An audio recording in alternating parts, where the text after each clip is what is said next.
nche aware yade a abayo ne abrante bia esisu a ne pai bo ne se nyame bema no de anakoma so na obema na nakoma so ade de ane ho ebeto no wone ne tia eni gie bewom oba ebo mpai se nyame ma ne bema obedo no obeguo no na wo hwe na ma ebi aka ne maame na wofo a wo abra hwe na ma wabedu sa abre no na be wan so pe oba ebo ne ho mpai ope oba obe submit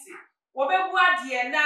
wa keep ni fie asudwe mu eno ne mpai obi a sori a wobo na ware mu sa se no eya ade anyame abo ede ato ho se one of his best year wope se nka nipa bia ebekomu na nso me ya se ebi muti anye yi ebi mu ekọ na wo makwa kohia wo mu wuo ebi mu nso korem na wo mu nso so omo de nso so atete ene entete na ekoso ebi mu nso so tiye wo mu nya ne ye pa na nso wo mu suban ene omo ne ma bone omo suban no ene de omo kosan de omo eba na ebusia Everybody me can nyina na ekosi abrante bia we breaking the wedding on the wedding day. Now we dey my share video yi emra na ye ba ya to asem isu.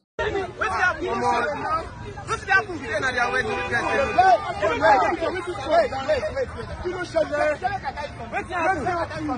This guy we are call my friend. This stupid guy we are call my friend. All of them are going to Aya. So they are going to Aya. You my friend.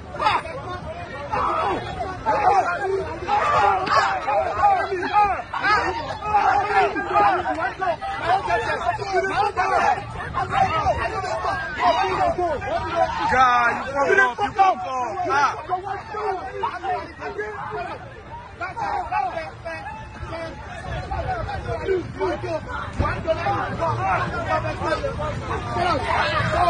Bros, I beg, bros. Today na your wedding.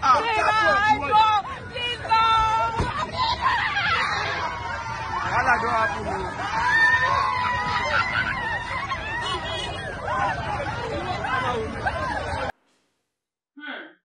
Wa mo fese ni abayo ashata de fita pa na wodi ebutu fom tre fom ho so ahwea so nye eyi bi kokoyi bi pa na wa uti mo se atade fita ni ebeyi no no angaza wonu no so ba wi aso ye fita na achese abaye ya ye ja no aware wo the wedding asie yi break up wedding asie yi ekosi eye abrante mienu yi se ba ko ye the best friend the best man or ye the best friend pa achese woni ne bo kosua tafre a wafa ne se ni nua asa na woni mu da se ni best friend yi ene ne yiri a wo be ware ni ehihye ho no ma up to date omo da so hihye ho an bi aware ni mu kra no mo be ware nkra still omo nyae na eno na papa yi akwapo hu a wo ba obedu hu a no be ka se aware no ye nya aware bio me twem nti no fa ho na me so me mfa me ho ye bisa no out mu se ye bisa no video ni mu eno wo ka asem a de enti wo so won ware bio ene kai ka ba ni Jesus ni nyina no fa na ho kra out mu se ni bu afu ye se ni o ka che akwa to yi phone ni fi na nim na won ko ro chi kwase asem ni bu afu ye papa na ya pa se wo be do bi na wo feel se wo no na wo ne be spend wo kwa na nyina na so nipa no ebedi wo hwammo a wo expect se obetimi edi hwammo ya so obefo obi se wo nwi a wo draw ne pa wo ntimi nya ne bone da na so no de bia wo nam ho no wonwe papa ma na we asemi ya kwakofa niema bebra ba akrofo react towards it na mami read some of the reactions na mama for ebe to ho no obi say wedding day breakup is the way to go now. If you have a cheating partner, I support 100% Kokoma play the game. I support 100% Kokoma play the game till when everything go set, then expose all man with proof. Then Japa, I hate nonsense. Now Obi Subai also since secondary school days, our math teachers have been shouting, find X, and we never saw X because now we all be the X. It better when you see your X, hold them tight. I just say, will be so the other by say, but their traditional wedding was big now. Even Desmond Elliot warned them to be careful as his children, but they refused. Now see. Anyway, let's see how it all ended, Jare.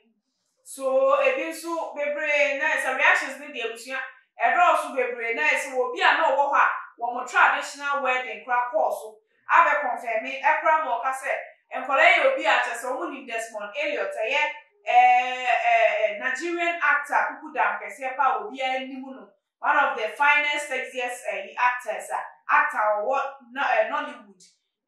So ni mkolei oba ni be me ya wa form se ne mma na even before mo traditional wedding kra wa che omo tana ase etu omofo so omo nye ready ya they should be very careful aware no mo kwa ware ni mu otimu so ode ne ho etoto ne mfatu obi de mo ne ho ye mfatu ho de mo aware semu sai ko mbeti ezu bi nyina omo ntie na omo course omo traditional wedding no so na anya asem keto na tese sa time ni nyina na abrante ni nim nia ekoso se na danfo no edi fa nechi ene ne yire no ne yire to be no eda until the wedding day, and he was really disappointed. Anything I'm not trying no nature said wedding break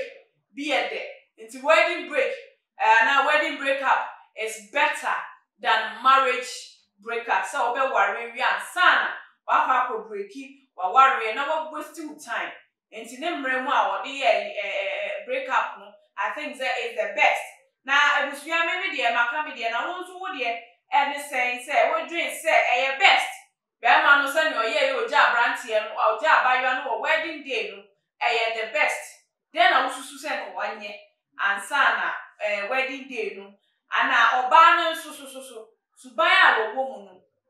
wo ena wo nua den na obeye oba no